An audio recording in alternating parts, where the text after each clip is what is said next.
Olá, estamos aqui para mais uma aula de filosofia. Hoje vamos aprender um pouquinho sobre Galileu Galilei e a ciência. É uma aula muito importante porque Galileu Galilei vai definir aí alguns parâmetros para a questão da ciência, para a questão da filosofia e até o entendimento do processo religioso e filosófico. Bom, qual o objetivo então dessa nossa aula de hoje? Compreender um pouco a modernidade em que inseriu Galileu e destacar alguns aspectos históricos desse grande pensador chamado Galileu. Ainda temos como objetivo analisar a ótica que Galileu produziu, quais são as suas produções, relacionar isso aos acontecimentos técnico e científico. Bom, Copérnico foi bastante importante, a gente já viu ele no passado, e Copérnico contribuiu muito para o desenvolvimento de Galileu Galilei. Então, Galileu Galilei e a ciência. Primeiro passo fundamental, questão da racionalidade. Espera aí, vamos deixar um pouquinho aquele sentimento religioso, aquele sentimento intuitivo social, aquele sentimento intuitivo pessoal, e vamos tratar de racionalizar os acontecimentos. Ou seja, usar o princípio da razão. Ou seja, é um saber ativo, é um saber que busca no antropocentrismo, ou seja, busca no homem, na sua história, na sua essência, no seu processo, a construção de uma nova sociedade. E vai usar método. Nós vamos aprender um pouquinho o que é esse método. Então, o que é a racionalidade? A racionalidade é a desvinculação de crenças e superstições. Então, nossos avós tinham muitas superstições, lembra disso? Então, vamos fazer isso para chover, vamos fazer aquilo para afastar tal doença, e até doenças graves, né? Então, trabalhava-se a superstição aí, né? Ou a superstição, por exemplo, vamos fazer tal coisa que a tempestade passa, tal. Então, tudo isso envolve a questão de superstição. Então, qual é a racionalidade que está em tudo isso? Né? Então, para que a gente entenda como é que funciona esse processo. Quer dizer, se eu fiz um machucado e eu vou usar de superstição, eu não vou usar o remédio adequado. A saída do autoritarismo e da legitimação. Então, eu não vou mais, dentro do processo político, eu não vou ser mais autoritário. Eu vou agir conforme a lei. Então, o poder real aí dos reis autoritários e ditadores está perdendo a sua essência, tá? As evidências e as objetividades. Então, ou seja, tem uma coisa que é evidente que ocorra, que a gente está vendo que ocorra, mas espera aí, tem alguma coisa a ver de verdade? É objetivo isso mesmo? Ainda sobre Galileu Galilei, o saber ativo. O que é o saber ativo? O saber ativo é uma união entre a ciência e a técnica. Então, eu tenho a ciência e eu tenho a técnica para desenvolver esse processo. Então, por exemplo, o chá de maracujá calma. O chá de maracujá é simplesmente uma ciência da nossa avó. Agora, o complexo de maracujina une a ciência e a técnica. Foi feito o complexo de maracujina, que eu tenho que tomar uma quantidade X para dar o efeito Y. Então, isso é técnica. Empirismo. O que é empirismo? O empirismo é a ciência do dia a dia, é a ciência da nossa avó. Então, quer dizer, se o chá de acalma, é o empirismo. Mas o empirismo é importante para a ciência? Importantíssimo. Sem o empirismo, a ciência não vai muito longe. A ciência precisa desse empirismo, dessa pessoa que vem dizer que as coisas funcionam e que não funcionam, para que a ciência prove isso. Então, o empirismo é o nosso ponto forte de recomendação das nossas avós, né? E segundo elas funcionam, tá?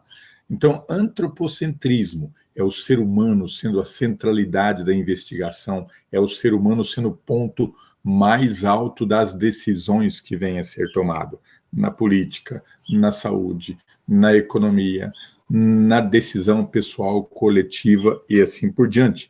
é buscar livre consciência. Isso faz parte do ser humano, que ele tenha sua livre consciência, que ele não seja um pré-determinado pelos outros ou pela sociedade. Teocentrismo.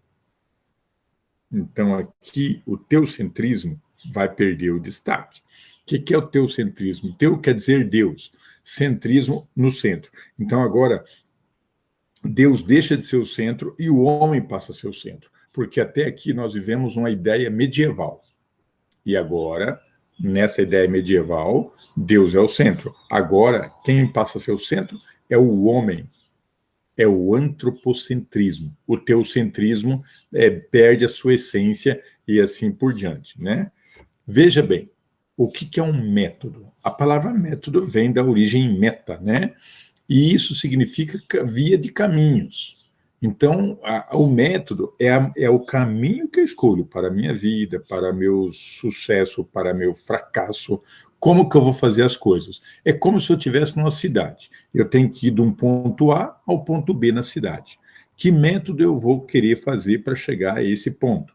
Ó, Nilson, eu quero ir pelo método pelo caminho mais curto, beleza? Então você vai cortar, vai pelas vielas, não vai passar na via principal. Vai ter alguns problemas? Vai ter vantagens? Vai. Ah, não, eu quero ir por uma rua aonde é direto, não tem interrupção, é uma rua que seja preferencial sempre. Tá. Pode ser um pouco mais longe? Pode, mas eu paro menos. Vou chegar mais rápido, mas sei lá, não sei. É um método que você escolheu. Não, eu quero ir por uma rua mais intermediária, não quero ir nem pelo atalho, que é difícil, não quero ir nem pela via rápida, que é mais longe, quero ir por um caminho, escolhe o caminho. Isso é um método. Qual método você escolheu? Então, isso para a vida, para a nossa vida familiar, nossa vida pessoal, para o nosso sucesso financeiro, para o nosso sucesso nos negócios, nos amores e assim por diante. Em tudo aquilo que a gente vai fazer, a gente está escolhendo método. E método, ele te destina como processo de construção de vida antropocêntrica, ou seja, você como centro de tudo. Pergunta: como as características da modernidade, né, contribuem para essa conquista de forma, né, mais segura desse conhecimento? Então, a partir desse momento, o homem passa a ser o centro de tudo. A partir desse momento, o homem é o ser que mais interessa a ciência e tudo. E Deus vai ficando meio que um pouco de lado, as questões religiosas vai ficando um pouco meio que de lado. O método, ele vai gerar confiança, ele vai gerar conhecimento, ele vai gerar possibilidade da gente verificar essa mesma coisa em outro momento. Porque, eu fiz de tal forma, registrei, isso se torna ciência, um outro vem, faz da mesma forma, registra, reforça a minha ciência, vem um outro, melhora os dois sistemas, registra, e outro vem, o terceiro vem, melhora mais ainda, e isso faz o processo evolutivo da ciência. Ora, visto os carros que a gente tem, né? É só dar uma olhada nos carros, como que isso vai evoluindo num processo muito grande. Galileu Galilei é de 1564 a 1642, tá? Teve aí uma das obras dele o Diálogo, né? Que é bastante interessante para a gente poder entender a filosofia de Galileu Galilei. Ainda sobre Galileu Galilei, alguns aspectos. Né? Ele sofreu perseguição política religiosa, foi condenado pela Inquisição, né? Só lembrando que a Inquisição é aquele método que tinha lá na igreja, ou tem até hoje, mas não nessa mesma proporção, que quando você fala mal da igreja, você sofre o index. Quando, se esse mal for um pouquinho mais grave, você pode ser excomungado. Então, index, você não pode falar em nome da igreja, não pode falar mais em público. Isso index. Na excomunhão, você é expulso. E se você for expulso, nem tua família quer. Porque ou você é de Deus ou você é do demônio. Se você está expulso da igreja, você é do demônio. Então, fica difícil. Inquisição, você vai para o julgamento. Torcer para uma boa morte. Boa morte seria quando você tem uma morte rápida, né? Prisão domiciliar, a partir de 1633. Então, ele ficou preso em sua própria casa, ok? Bom, alguns aspectos. Superação do aristotelismo, né, dos conhecimentos de Aristóteles, né, substituição do modelo geocentrismo pelo heliocentrismo, ou seja, a Terra como centro do universo, não é mais a Terra que não é mais o Sol que gira em torno da Terra, mas sim a Terra que gira em torno do Sol, né? E assim por diante, que é as questões das ideias públicas dele, assim por diante. Pergunta: como as composições de Galileu Galilei suscitaram, né, as suas perseguições sofridas por ele? Por quê? Porque ele tinha uma preposição bem clara, né, de desconstruir essas bases religiosas e políticas, que não fazia com que a ciência evoluísse. E a proposta dele era fazer uma evolução de ciência. E ele provocava mudanças profundas, profundíssimas. Por exemplo, o Sol nasce e o Sol se põe. Quando eu falo essa verdade, é uma verdade bíblica. Então, se eu falo que o Sol nasce e o Sol se põe, significa que a Terra está parada. A Terra parou. Só que não é bem assim. A Terra não está parada. O Sol nasce e o Sol se põe. Essa é a verdade bíblica. Galileu propõe exatamente ao contrário. Não. É o Sol que está parado, é a Terra que gira.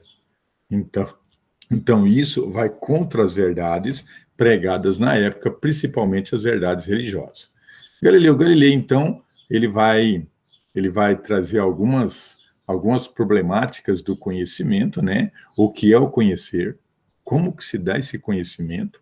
Então, esse conhecimento se dá na relação entre o objeto e o ser. Então, o ser humano e o objeto. Eu preciso que você saiba o que é uma caneta para que eu te diga sobre a caneta. Se você não sabe o que é uma caneta, eu não posso te falar de caneta. Então, eu preciso que você conheça prévio isso aí. Qual é a origem desse conhecimento? É possível conhecer e assim por diante. Racionalismo, uso da razão, e o empirismo. O empirismo passa pelos 5 sentidos. Eu já disse antes, a questão da razão é a questão da ciência. O empirismo é o conhecimento popular, que passa pela visão, pela audição, olfato, tato e paladar.